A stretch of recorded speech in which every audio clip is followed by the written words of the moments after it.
Okay, magandang araw po at magandang gabi sa inyong lahat. Kung saan man sulok po ng mundo kayo naroon, welcome back to my channel, Efren Cardosa Vlogs. Ngayong araw pong ito ay magdaragdag po tayo o maglalagay po tayo ng electrical outlet po sa room na ito. Dahil ang room na ito ay wala po siyang electrical outlets. So, dalawa pong ating ilalagay.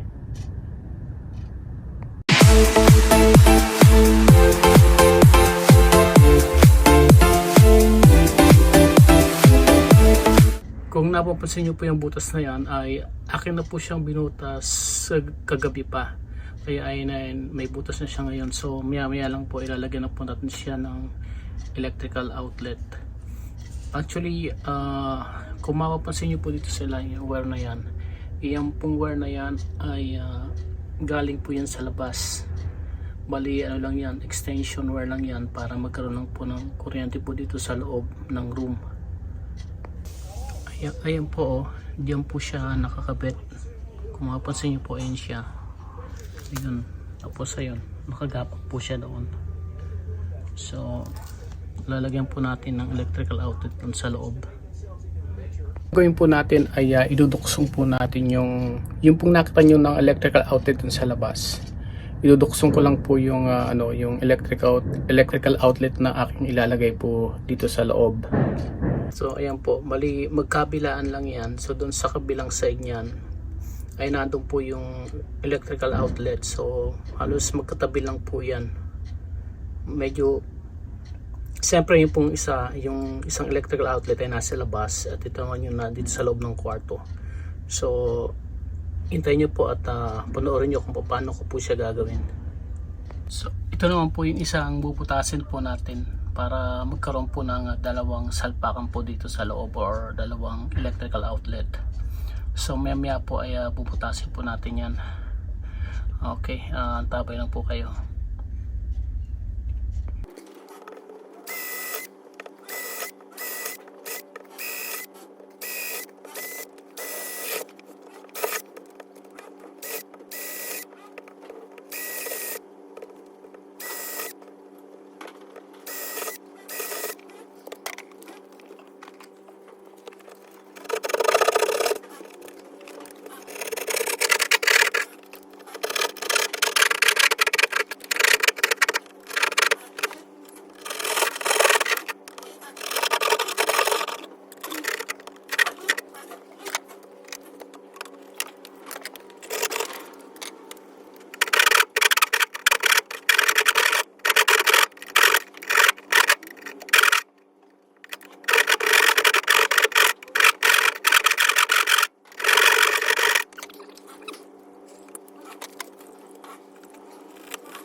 So yun po, tapos na po natin butasan yung isang side na yon. Bali nga, katulad ng sabi ko kanina, dalawa pong outlets o electrical outlets ang ating ilalagay po sa kwartong ito.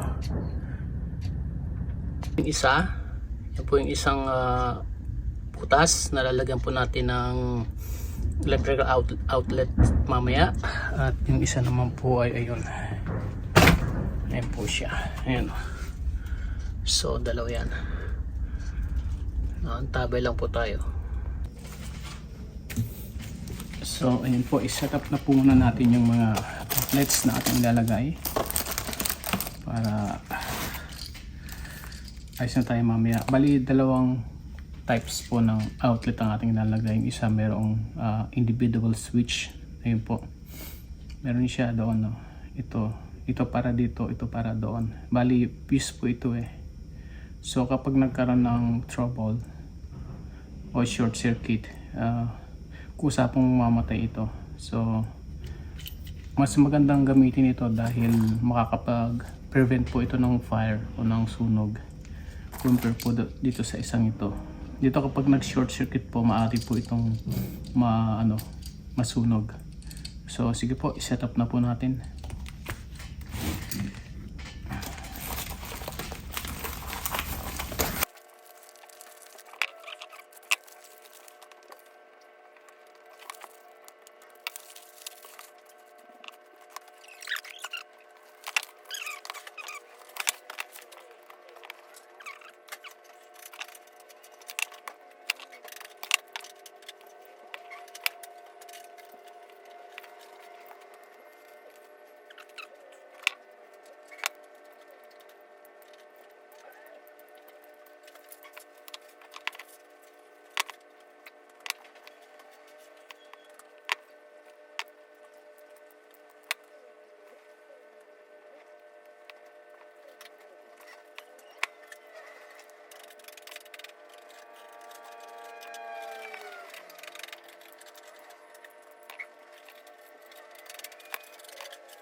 So ayan po, unahin na po natin ikabit itong isang ito.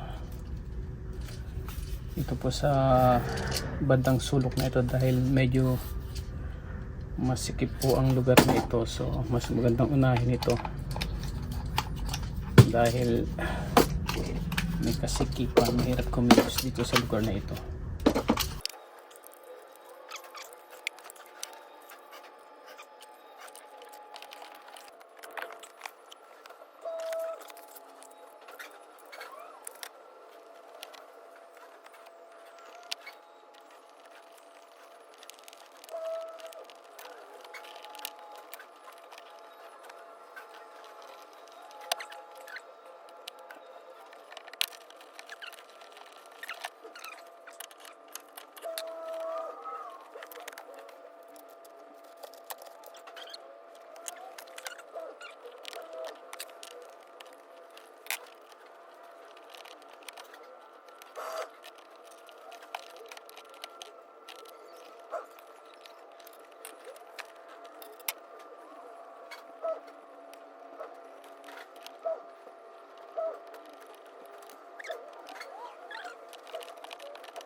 So ayan po.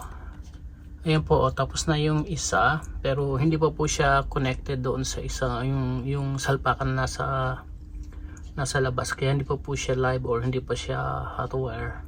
So i-connect po natin yan, yung salpakan na yan doon sa salpakan sa labas para magamit na rin po siya. So tapos na po yung isang yan, bali yung isa naman po ating gagawin, kaya antabay lang po kayo. Ngayon naman po, ito naman po isang ito ang ating gagawin. Kakabit na po natin itong outlet na ito. So yan po, bali pinasok ko na at hihigpitan ko na lang ito.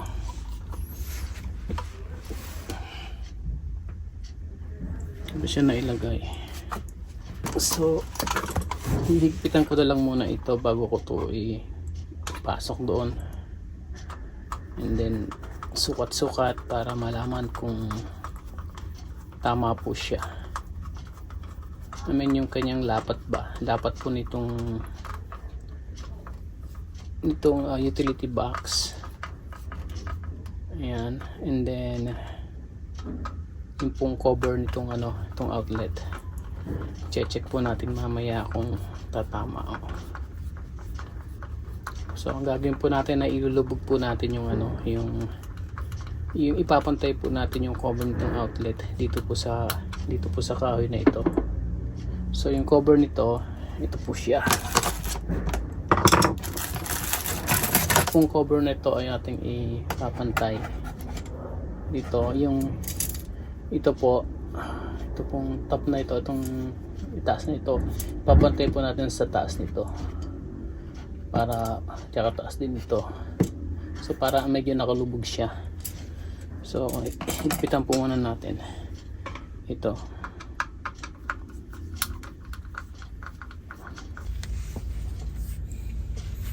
So ayan po, ipapasok ko na itong wire na ito doon sa kabila. May kabit na siya doon sa kabila para magkaroon na po ito ng kuryente.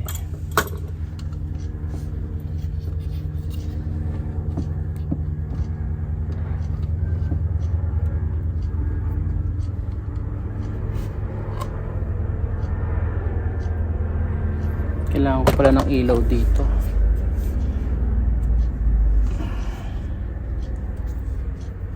Kailangan natin ng ilaw. Hindi ko siya makita. Yun.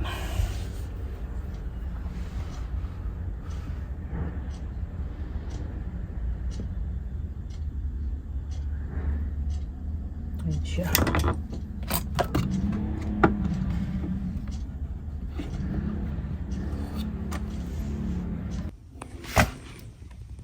Yan, nandiyan na po siya. Ayun po, yung may kulay na puti, red at black na wire, yun na po, hinihilahin po natin siya. Hilahin natin siya. So ayun na po yung wire, nahila na po natin, galing po dun sa kabilang side. So ito po yung side na pag dito ko po siya iduduksong para po magkaroon po ng kuryente dun sa kabila. Yan po siya. So dito ay akin na siyang aayusin dito para ilulusot ko na ito ng gusto para madali na siyang gawin dun sa kabila. Ayan po. Medyo mahirap lang doon ang itong wire na ito, matigas. Ayan po.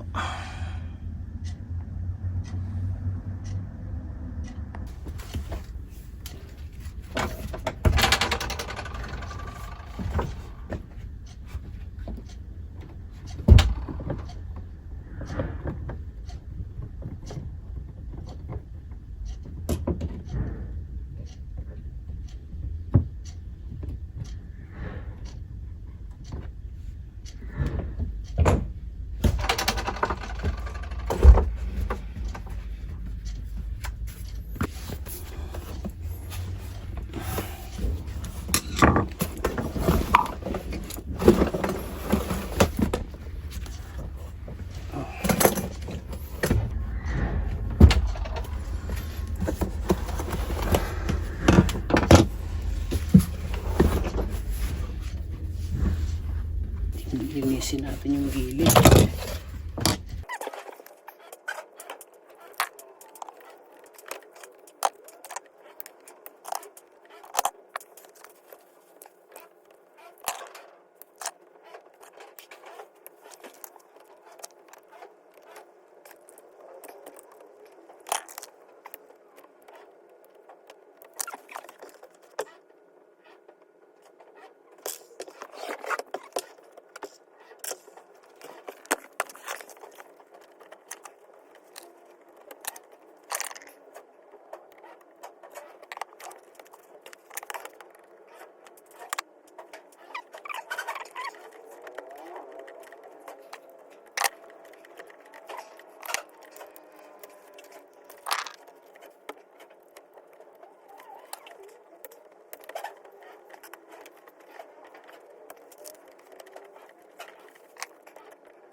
So yan po yung isa sa ginawa po natin na electrical outlet. So siya po ay ano na, functional na po siya. Babala lang po sa mga, especially po sa mga bata, na huwag niyo pong subukan na gawin po ito na hot wire or live wire siya, kasi baka po kayo ay makuryente at may injury pa kayo or ano yun po. Siyempre po kapag po tayo ay gumagawa po sa ano, sa kuryente ay delikado po. So maaari po itong ikamatay po ano po. So kaya mag-ingat lang po tayo kapag tayo ay gumagawa ng, nagkakabit po ng anumang electrical na bagay po para po sa ating bahay. So kung gagawin niyo po, mas safe po na patayin niyo po yung ano, main switch po ninyo bago po kayo gumawa. Dumaan po sa mga sanay na, kaya naman po nila ginagawa yung, dahil alam naman po nila yung ano, ginagawa nila. So katulad ko po, ginawa ko po ito ng hot wire siya. So kaya po medyo nag-ingat po ako nang ginawa ko ito, kasi konting pagkakamali baka po ako ay makuryente. So testingin po natin siya.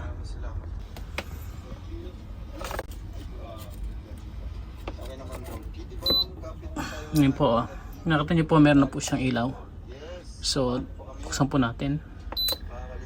So ayan po bali ito po ay heater, dahil malamig po dito sa panahon po dito ngayon, ay malamig po, sobra pong malamig, especially ngayon na magi-Christmas na. So atin siyang patayin na muna at tanggalin natin sa salpakan po. At ito naman po yung isa sa atin pong ilagay na po, ikinabit din po na ano, electrical outlet. Ito po kasi ang kwartong ito ay talagang wala po itong electrical outlet, miski isa man lang po. So kaya kinabitan po natin siya. Kaya dalawang electrical outlet po yung ating ikinabit. Isa po dito, tsaka isa po dun sa kabila, yung pong aking unang ipinakita sa inyo. So kaya ngayon hindi ko na kailangan pang maglagay ng maglagay po ng extension cord mula dun sa labas papasok dito sa kwartong to. Ayan, meron na po siyang dalawang electrical outlet. So ayan po, tapos na po tayong mag-install ng dalawang electrical outlets po dito sa kwartong ito. At para po sa kaalaman po ng lahat, ako po ay nagtapos po ng 3 months course diyan po sa Manpower branch po diyan sa San Pedro, Laguna. So bago po ako pumasok ng kolehiyo, ay kumuha muna ako ng 3 months course. 3 months course po na building wiring installation dyan sa Manpower sa San Pedro, Laguna.